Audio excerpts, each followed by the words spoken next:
Fala pessoal, seja muito bem-vindo a mais um BMC Talks, nosso programa semanal de entrevistas aqui na BMC News. Lembrando que para quem está ao vivo aqui, boa noite, mas caso você esteja ouvindo aí no podcast, boa tarde, bom dia, seja muito bem-vindo ao BMC Talks. Lembrando que a gente conversa aqui com gestores, estrategistas, né, realmente empreendedores que estão transformando o país. E hoje a gente vai falar sobre Brasil, América Latina, sobre mundo, com o time da Compass Group, né? Vamos ver se o Antônio já está por aqui para a gente conversar, conhecer mais a companhia, conhecer mais o Antônio, conhecer um pouco mais de visão de Brasil, de mundo, de todas as estratégias. Antônio, muito boa tarde, muito boa noite. Marcos, e a todos, primeiro boa noite, ainda claro aqui em São Paulo. É um prazer estar com vocês, obrigado pelo convite e muito animado com o bate-papo de hoje. Muito obrigado, Antônio.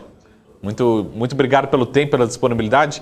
O Antônio, acho que antes de falar de Compass Group, de análise, gestão, estratégia, economia, finanças, enfim, futuro, carreira, eu queria primeiro, acho que é sempre aqui no BMC Talks, eu particularmente gosto de conhecer as pessoas, né, que estão construindo a carreira, como que chegou nesse cargo, enfim, falar um pouquinho do Antônio, né, a formação, enfim, outras casas talvez que você tenha trabalhado anteriormente a Compass Group, para a gente entender um pouco e também aproveitar, conhecer um pouco mais sobre a companhia, né? Mas primeiro, principalmente, como que chegar, né, até aqui, construir, quais são os passos, né, para a gente conhecer um pouco, principalmente sobre histórico, carreira, a construção aí dessa história. Muito bem, prazer.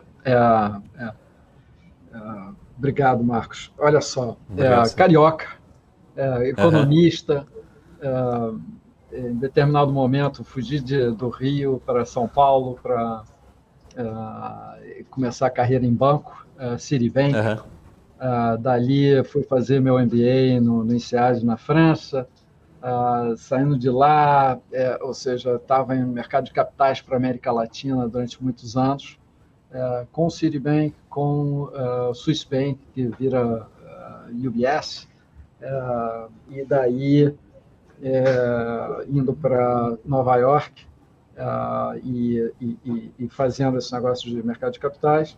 Em determinado momento, me junto ao pessoal do Unibanco, hoje Itaú Unibanco, bons amigos, eram importantes clientes, e ali passo 3 anos entre Nova York e São Paulo, fazendo várias questões, ou seja, mercado de capitais, toda uma área de crédito, project finance, mas a mosca do buy-side me mordeu, e então resolvi voltar para Nova York, me juntei a um hedge fund para tocar uma estratégia de event-driven para a América Latina.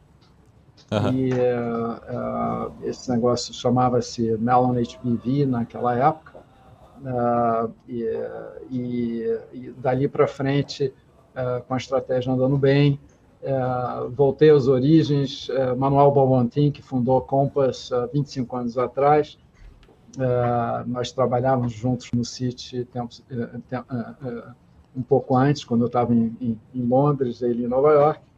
A gente se reconecta e então eu venho para a Compass ali no meio da confusão, da quebra da Lehman.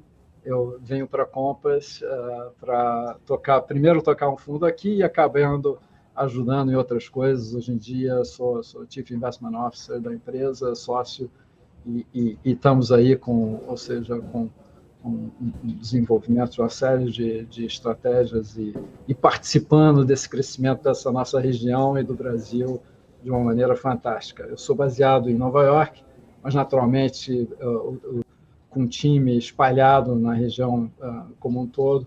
Isso me leva a estar nos vários escritórios o tempo todo e por acaso, então, estou aqui dessa vez passando algumas semanas, talvez um mês ou mais, aqui em São Paulo, e aproveitando estar de volta na terrinha.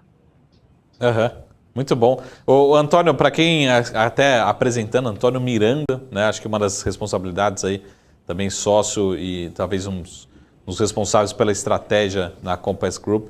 Eu queria conhecer um pouco mais sobre o que realmente vocês fazem, gestão, consultoria, enfim, que tipo de cliente que vocês atendem, né? Como você falou assim, é só para cliente brasileiro, só para cliente estrangeiro, aonde que é esse universo de alocação, enfim, acho que conhecer um pouco mais sobre o seu dia a dia, a sua responsabilidade como CIO, né? E também um pouquinho das atividades da Compass. Bom, vamos lá. Falar um pouco sobre Compass, né? Então, Compass é uma firma que tem aí foi fundada em Nova York em 1995 por Manuel Bonbontin, Jaime Della Barra, dois chilenos. Hoje, se eu tivesse que falar, essa firma onde ela não tem muito headquarter, porque a gente realmente tem inteligência e times distribuídos em todo lado, mas se eu fosse falar, realmente é uma empresa chilena. Nós, essencialmente, temos três negócios. Nós somos, primeiro, gestor, em que nós escolhemos empresas para investir no seu crédito ou ações, ou seja, a gente está presente em toda a estrutura de capital das empresas. Nós temos também um outro negócio, um joint venture para fazer o Multifamily for Rent no lado imobiliário. Hoje em dia ainda não no Brasil, mas com mandatos importantes por toda a região da América Latina. Então, o primeiro negócio é esse negócio de gestão. A gente toca aproximadamente aí 6,5 bilhões de dólares nesse negócio, em que nós essencialmente escolhemos empresas para estar investidos. Depois temos um negócio de private wealth, essencialmente Chile e México, clientes bastante Chile e México, em alguns outros lugares também, mas grande parte Chile e México. Em terceiro lugar, nós facilitamos a apresentação de grandes casas globais junto aos nossos clientes na América Latina. Então, nesse sentido, nós temos aí representação de grandes casas globais como Wellington, como Blackstone e 91, uma série de outras empresas de excelente qualidade, tipicamente são gestores nas suas especialidades dos melhores que existem, e nós facilitamos que os nossos clientes da região tenham acesso a essas casas de diversas maneiras. Então, essencialmente, são esses três negócios que nós fazemos como um todo. É muito rico esse trabalho de estar junto dessas casas globais, é muito interessante, porque nos permite a olhar debaixo do capô de como eles fazem os processos que eles têm de serem boas casas, tremendas casas, do seu ponto de vista fiduciário, de como fazem, melhores práticas, e dar uma olhadinha e ver o que a gente poderia estar usando dentro de casa para estar sempre melhorando. No nosso negócio de gestão, que é a minha responsabilidade de dia a dia, a gente está falando de quase 60 profissionais de investimento. Lembra para tocar aqueles 6,5, 7 bi, dependendo do dia e de como você conta, de dólares de investimentos, em que nós somos uma casa, ou seja, de análise fundamentalista, bottom-up. A gente gosta de estar investido médio e longo prazo, ou seja, horizonte de investimento a longo, em que nós tocamos estratégias, seja de ações, seja e tanto long only quanto long biased, e estratégias de crédito que podem ser ou em valores imobiliários ou operações em que a gente fecha diretamente com empresas, né, como empréstimos e afins e outros veículos. Então, casa fundamentalista, bottom-up, a gente acredita numa proximidade muito grande com as nossas investidas, então a gente aí está sempre encontrando com as nossas investidas, a gente tem reuniões dos vários níveis de empresa, de board, division heads, ou seja, o que for dentro da empresa. Isso é essencial para o nosso processo de research e inclusive, para o nosso processo de que, muitas vezes, a gente está investido em empresas que, ou por serem de menor capitalização, ou porque ainda nos nossos mercados existe uma capacidade analítica que é limitada se você compara com mercados desenvolvidos, mercados americano, europeu. Tipicamente, o número de, vamos dizer, research analysts que estão cobrindo uma determinada empresa, se Europa e Estados Unidos você está falando de 7 a 10 ou 15 analistas de sell-side, você vai na América Latina, você tipicamente está vendo médias de 2 a 5. Né? Então, existe, na nossa visão, nossos mercados apresentam aí ainda imperfeições, seja de informação, seja de capacidade analítica, seja de liquidez. Né?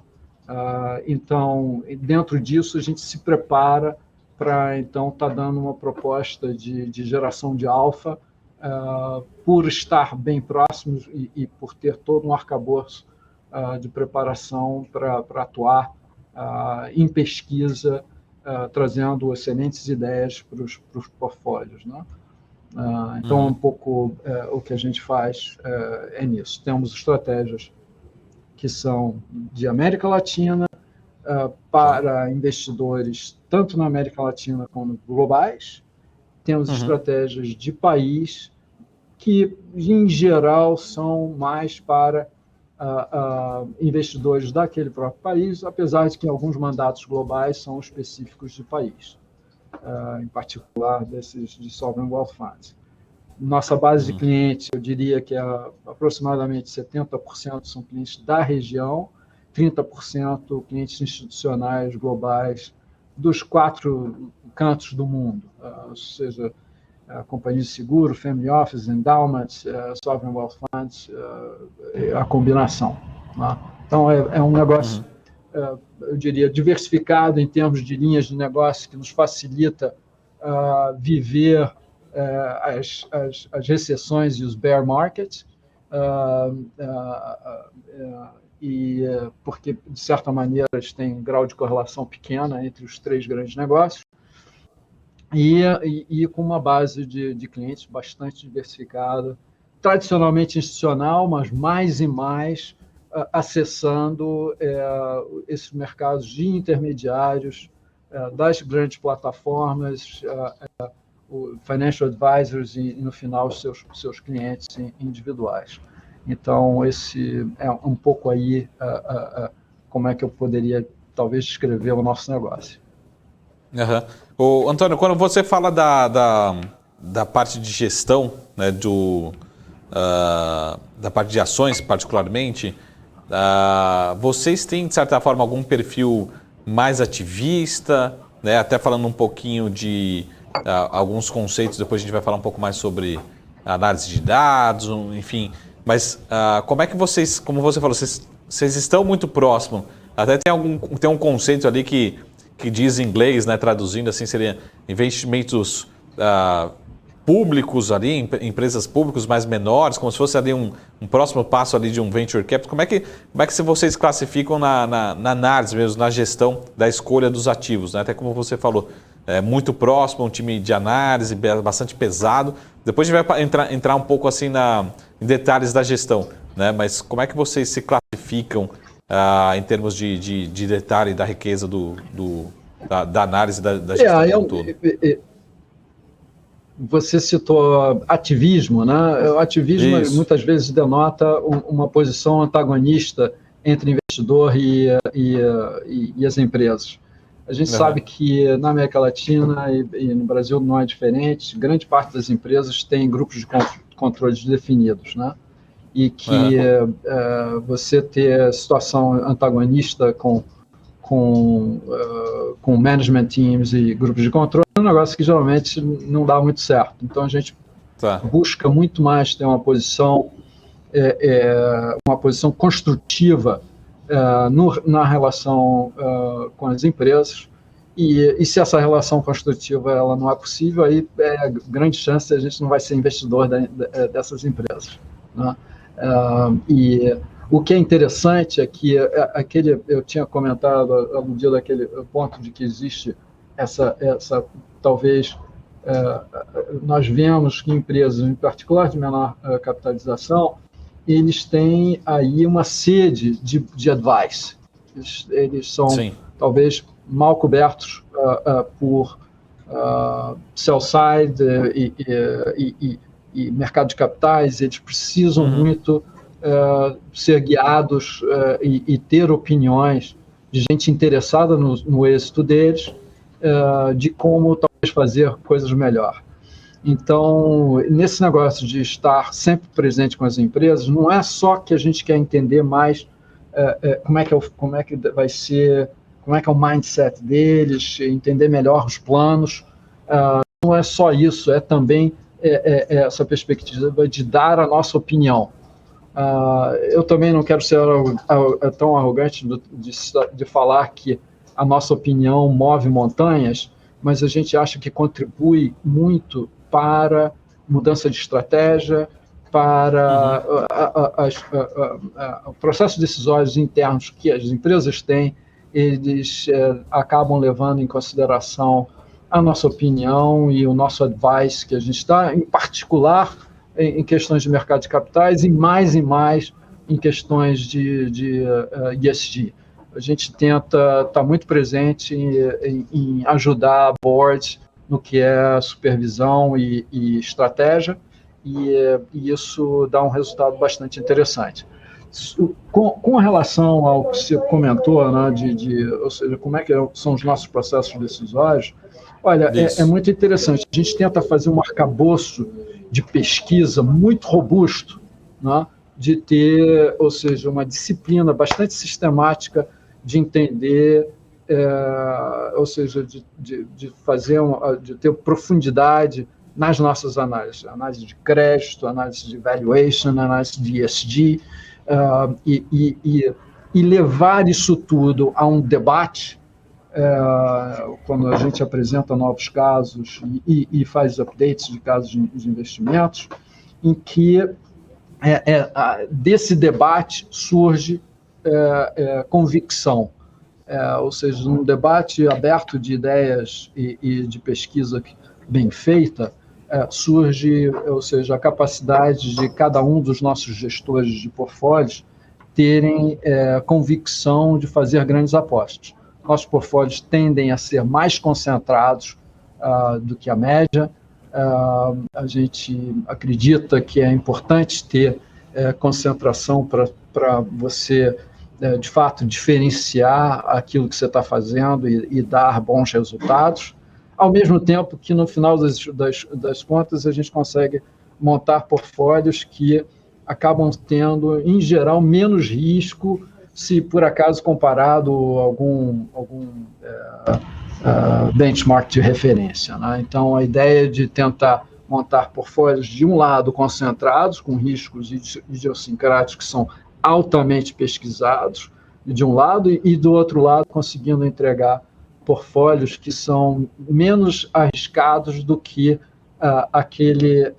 aquela classe de ativos. Então, esse é um pouco o mindset que a gente tem, muita pesquisa, individualidade na tomada de decisão da construção de portfólios, os nossos gestores têm essa individualidade, e depois processos regulares de supervisão de risco, em que aí a gente usa muita matemática. A gente gosta de medir as coisas das mais diversas formas, e inclusive ajudar nessa medição que muitas dessas técnicas de risk engines e de data, elas sirvam para aprimorar como nós montamos portfólios, e inclusive nossa turma de risco funciona muito como consultor dos nossos gestores de como montar melhores portfólios, né? Então, é um pouco assim que a gente fica em termos de onde surgem as nossas ideias, surge de debates, de muita pesquisa. A implementação das ideias é feita por convicção dos nossos gestores de maneira individual, e a gente oferece a eles processos de riscos bem sistemáticos e regulares para estar ajudando cada gestor a fazer o que eles fazem melhor e entregando a filosofia da casa. Então, esses são um pouco os ciclos de entender como a gente olha um investment case, analisa esse investment case, tem processos repetíveis que são tocados por gente muito inteligente, e depois a gente os ajuda a fazer ainda melhor o dia a dia deles. Bom, Antônio, só para entender um pouquinho dessa... Quando você fala assim, pô, a gente usa muito os dados, né? Olhar um pouquinho para essa visão. Você consegue exemplificar para quem, vamos supor que para quem não é do mercado ou para quem não está no dia a dia da gestão, um caso prático e entender também como é que essa comunicação entre os dados e a decisão humana, né? Enfim, como é que chega algum momento que você respeita única e exclusivamente a decisão ali do dado? Vou te dar um exemplo aqui simples. Tem alguns fundos que até que a gente já conversou aqui que usam ali o Factor Investing, né? Então, às vezes, o gestor nem sabe por que está comprado determinado, entre aspas, determinado ativo. É porque realmente ele segue uma metodologia ali, de certa forma, de dados, de certa forma. Acho que não é exatamente comparável à sua. Mas entender assim, se você consegue traduzir isso num exemplo prático e como é que funciona no dia a dia, né, entre os analistas e essa parte matemática, né, vamos dizer assim. Eu adoro dados, adoro medição, mas eu também adoro julgamento. Sim. Tá? Eu parto, ou seja, lembra que eu falei das falhas dos nossos mercados? Informação, analítico e de liquidez.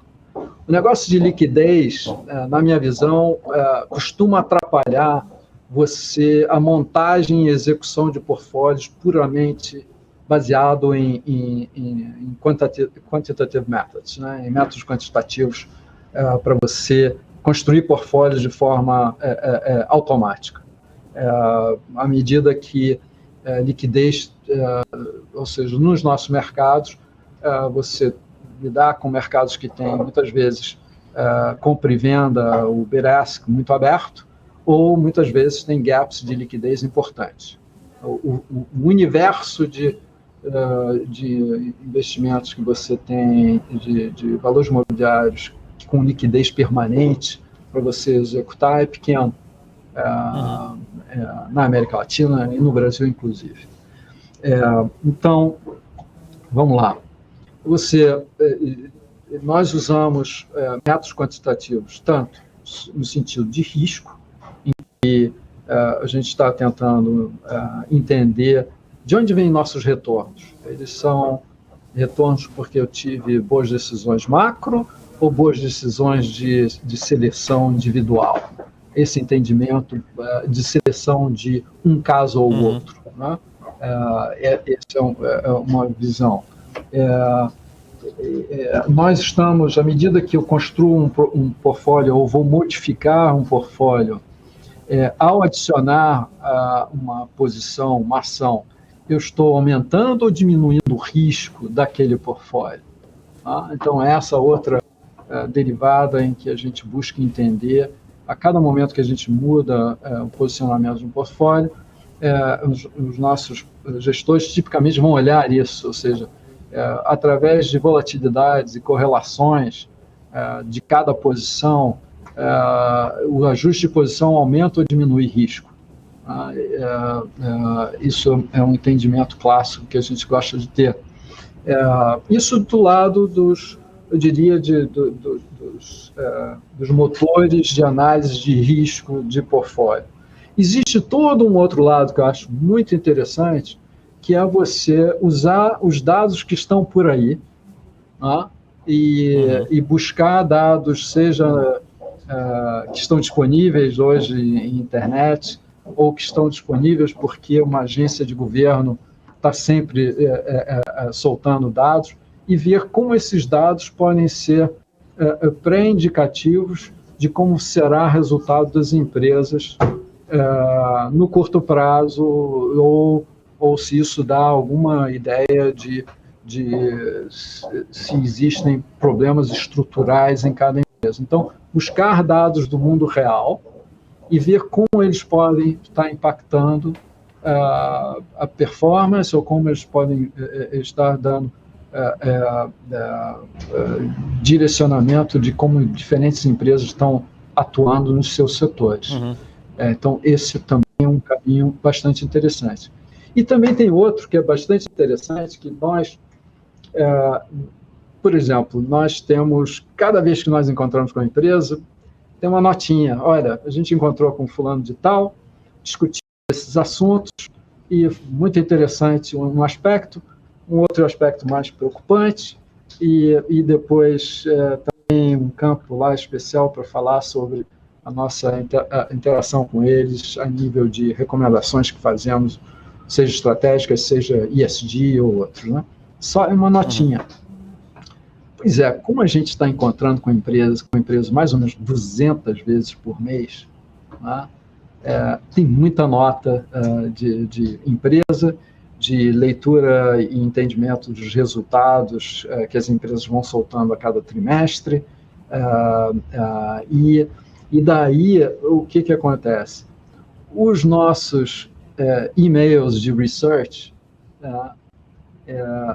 a quantidade deles é gigantesca. Eu hoje tenho um robô dentro de casa que lê esses e-mails e me dá uma perspectiva naquele momento das tendências que a gente está vendo, se existem tendências mais positivas, iguais ou negativas, de tendências ou seja, de sentimento dentro da nossa interpretação desses encontros e da nossa interpretação do que sai de resultados das empresas. E isso é mais um ponto de informação que ajuda aos nossos gestores tomarem posições e entender, talvez, riscos que estejam acontecendo sob o ponto de vista macro, mas que como esses riscos macro batem no dia a dia das empresas. Então, ou seja, de novo, usar métodos quantitativos para administração de risco, usar métodos quantitativos para entender maior entendimento de empresas na sua atuação em cada um dos seus setores com dados reais, e depois, dentro mesmo da Compass, que a gente tem uma quantidade enorme de dados, usar esses dados para que nos ajudem na tomada de decisão e na visão que nós temos, seja de mercados, países, e para que deem uma leitura mais fina do que está acontecendo de tendências. Então, ou seja, são talvez esses três caminhos de uso de ciência dos dados e de métodos quantitativos que a gente hoje está usando por todo lado da nossa gestão. Uhum. Ô, Antônio, quando você fala, por exemplo, da inclusão, eu acho que hoje não tem como a gente não incluir conceitos ESG na metodologia, na seleção dos ativos, mas eu queria entender como o ESG ele conversa com a análise de dados. Eu vou te dar um exemplo aqui, pode ser muito ruim meu exemplo, então já deixo avisado. Mas, por exemplo, quando você está fazendo uma análise estatística, pelo menos é assim que eu espero, né, que, por exemplo, um rompimento de uma barragem da Vale, ele seja um ruído no meu modelo, não é algo que acontece rotineiramente, né? Então, pegar a história da Vale, eu acho que ele vai acontecer. Então, você acaba ali na análise de dados, teoricamente, excluindo esse evento, né? No ESG, na verdade, é o principal fator de risco. Enfim, acho que um exemplo bem radical aqui, mas justamente para entender como que o ESG conversa com a análise de dados, porque em alguns momentos talvez você tenha que, como eu falei, pensar em mais humanização, né, dessa análise de dados e realmente talvez dar um peso maior para a decisão humana, menos para o dado em si. Enfim, como que conversa nessas duas metodologias? Vamos lá. Eu vou dar 2 passos para trás tentar e responder. Né? A gente tem com a integração de ESG na nossa prática de análise de empresas já faz muito tempo. Eu lembro que uma das primeiras apresentações setoriais de um colega, aliás, aquele que eu falei que foi do Chile para o México recentemente, há uns 8 anos atrás, ele estava fazendo uma apresentação sobre o setor de energia elétrica no Chile, e ele já estava falando dos custos de mudança de tecnologia, essencialmente de térmicas para energia sustentável no Chile, e como isso ia afetar o CAPEX das empresas, e tomando isso em consideração nos nossos modelos, ou seja, o custo de transição de tecnologia daquelas empresas, a gente já estava levando em consideração, e apesar de que naquela época não se usava essa linguagem ESG, né? Mas isso já estava bastante presente. Depois, lá em 2015, a gente estava revisando os nossos guidelines para análise de crédito, e a gente viu que a gente dá bastante importância à análise de caráter. Né? Dentro de um modelo, naquela época, a gente usava um modelo clássico de 4 Cs, né? Caráter, cash flow, colateral, covenants. Né? E esse negócio de caráter precisava de uma forma mais sistemática de análise. Daí nasceu um questionário inicial de 104 perguntas que os nossos analistas respondem, definindo em áreas de transparência, transações entre partes relacionadas, qualidade do time de administração, questões de conselho e afins, e essas discussões. E a gente viu que, de maneira bastante interessante, ao aplicar esse questionário ao nosso universo de research, inclusive empresas que até só tinham ações em bolsa, de maneira intuitiva a gente descobriu, opa, peraí, o custo, e parece que o resultado desse questionário, que gera um grau, gera um score, parece que ele deveria ter relação com o custo de capital das empresas. E a gente testou isso com research proprietário e, de fato, descobriu uma curva assintótica, em que, nos extremos, você tem a empresa que tem uma nota muito alta de governança, você pode baixar o seu custo de capital. E a empresa que tem uma nota muito baixa, você deveria aumentar o custo de capital dela. Hoje, isso faz parte dos nossos guidelines de evaluation de empresa. Então, ou seja, a nossa visão de governança afeta credit rating, afeta valuation.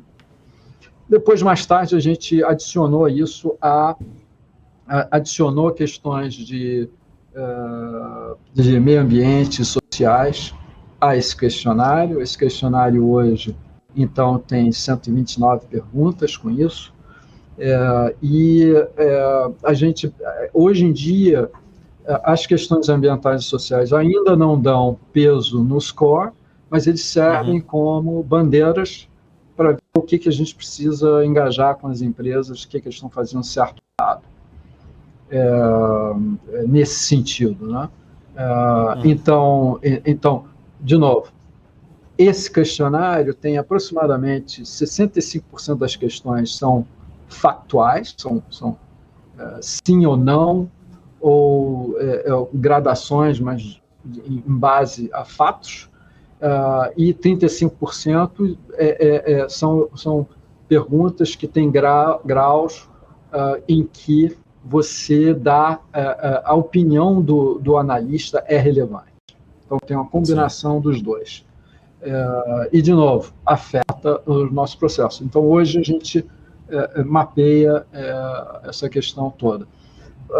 Vai muito mais além, né? Em que a gente acredita que todas aquelas empresas em que nós temos relevância no seu capital, ou seja, a gente tem mais 5% da empresa, mais de 10% do float, a gente tem processos internos de como a gente decide engajar com eles para, ou seja, buscar melhores práticas e, no final das contas, buscar que eles performem melhor, porque o nosso interesse nesse negócio de ESG, nós acreditamos que ESG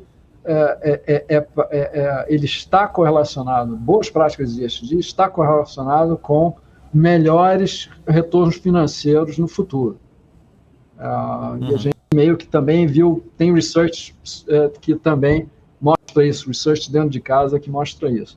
Então a gente está muito comprometido com esse conceito de as boas práticas entregam melhores resultados, boas práticas de ESG entregam melhores resultados financeiros com o tempo. O Antônio, eu vou eu falo que sempre um bate-papo bom passa muito rápido. Eu vou deixar aqui uma última pergunta sobre esse tema, porque também a gente já está chegando no nosso tempo aqui para também respeitar o seu horário. Mas é justamente essa provocação que eu faço, que acho que você deve receber, eu também recebo, acho que todo mundo recebe quando a gente inclui os assuntos ESG, né? No sentido, até vou fazer uma homenagem, um respeito aqui aos cariocas, né? Não, qual que é o segredo do biscoito, né? Do biscoito, não da bolacha. Qual que é o segredo do biscoito? Será que realmente esses papéis eles tendem a ter uma performance melhor? Porque tem tanto volume, né? Tanto fundos ainda alocando nesse conceito e elas acabam tendo performance melhor? Ou será que é o inverso, né, do biscoito, né? Será que realmente elas têm uma qualidade diferenciada, governança, respeito ao ambiente, à sociedade, e por isso que os fundos vão procurar e acabam se valorizando melhor do que a média, ou seja, tem um potencial acima da média? Enfim, como é que você vê essa crítica e os elogios aí em relação a esse tema que a gente está vivendo agora no mundo da gestão, né? Será que, ou seja, o estudo a energia limpa, não é? Ele dá performance melhor porque está todo mundo indo atrás dela, ou de repente pegar 2 anos de energia suja porque tem esses picos de demanda te dá excess returns. Olha, acho que essa é uma discussão de curto prazo. Nós vemos o assunto de maneira dinâmica. Não é que nós não investimos em empresas que têm score ESG baixo.